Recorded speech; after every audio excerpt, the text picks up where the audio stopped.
আসসালামু আলাইকুম। মুনকার কার ওয়াশ সৌদি আরবের একটি গাড়ি ধোয়ার বা গাড়ি ক্লিন করার একটি কোম্পানি।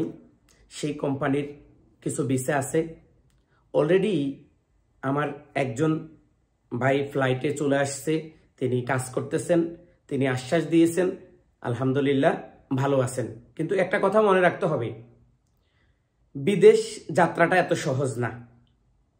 আর বিদেশে কেউ আপনাকে বসে বসে টাকা দেবে না। বিদেশে আপনাকে কষ্ট করতে হবে, আপনাকে পরিশ্রম করতে হবে।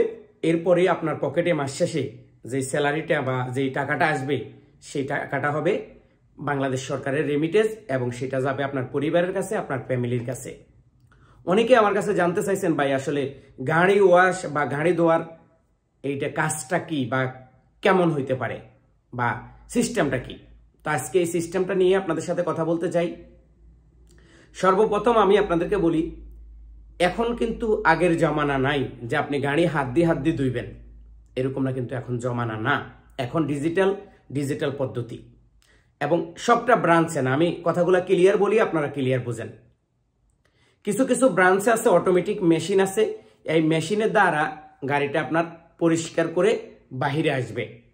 বাহিরে আসলে আপনি এই পানিগুলা মুছবেন, আপনি ভিতরের সাইড পরিষ্কার করবেন, আপনি যেখান দিকে হয়তো একটু রয়ে গেছে অটোমেটিক মেশিনে ধুইছে, তারপরেও একটু এদিক সেদিক থাকতে পারে ময়লা আবর্জনা, সেগুলাকে আপনার হাতে মেশিনে যেভাবে হোক এগুলাকে আপনার পরিষ্কার করতে হবে। এবং অনেক জায়গায় আছে দেখা গেছে হাত সাবান মেশিনে দিছেন, আপনি পানিও মেশিনে দিছেন, দেখা গেছে সাবান মানে যে সাবানগুলো দিচ্ছেন এই সাবানগুলো ডলার জন্য একটু আপনাকে এইভাবে কাজ করতে হইতে পারে। তো যারা গাড়ি ওয়াশে আসবেন তারা মনে রাখবেন, আপনি পানির সাথে যুদ্ধ করতেছেন। গাড়ি ওয়াশের কাজটা হচ্ছে পানির কাজ। এখানে আপনি পানির সাথে যুদ্ধ করতেছেন।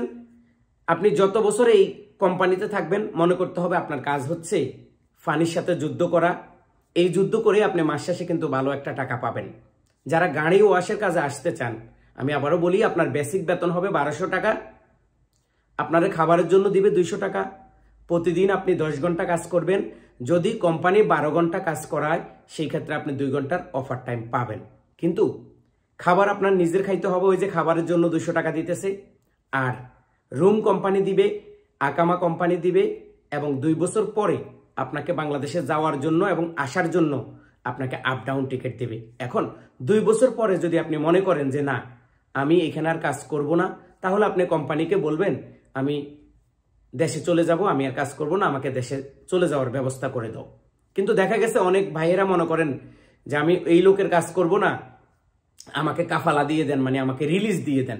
সেই ক্ষেত্রে আপনি মালিক অথবা ওই প্রতিষ্ঠানের চেয়ারম্যান ওনার সাথে কথা বলে আপনি যদি রিলিজ বা ট্রান্সফার আপনি নিতে পারেন, সেটা আপনার জন্য ভাগ্যজনক এবং আপনার কপাল ভালো, হয়তো আপনি পেয়ে যাবেন। কিন্তু একটা কোম্পানি যখন বাংলাদেশ থেকে সরাসরি ভিসা দিয়ে লোক নিয়ে আসে বিদেশে, সেই ক্ষেত্রে দেখা গেছে অনেক সময় রিলিজ দেয় না, সে কিন্তু দেশে পাঠায় দেয় যে না আমার ভিসার লোক আমি আনছি, তুমি এখন থাকবা না, তুমি দেশে চলে যাইতে হবে, আবার নতুন করে তুমি অন্য ভিসা দিয়ে অন্য কোম্পানিতে আসতে পারবে। এই ভিসাতে আসতে কত বয়স লাগবে?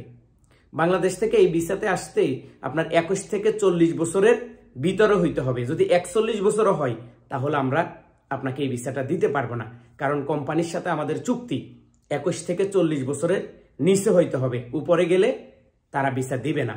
তো যারা আসতে চান তারা আমার হোয়াটসঅ্যাপ নাম্বারে যোগাযোগ করতে পারেন।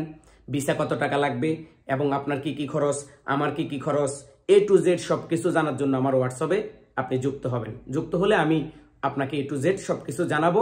যদি আপনার ভালো লাগে, যদি আপনি আসতে চান তাহলে আসতে পারেন। মনে রাখবেন, ফ্রি ভিসাতে আসি আপনি 5 লক্ষ টাকা নষ্ট না করে কোম্পানির ভিসাতে আসেন, আপনার লাইফটা সেটিং হবে এবং প্রতি মাসে যে টাকাটা পাবেন সেটা দিয়ে আপনি দেশ থেকে যেই ঋণ করে আসছেন বা লোন করে আসছেন সেই টাকাটা কিন্তু আপনি চালিয়ে নিতে পারবেন। তো সবাই এই ভিডিওটা শেয়ার করতে একদম বলবেন না। সরাসরি কোম্পানির নামে ভিসা হবে, সরাসরি কোম্পানির কাজ,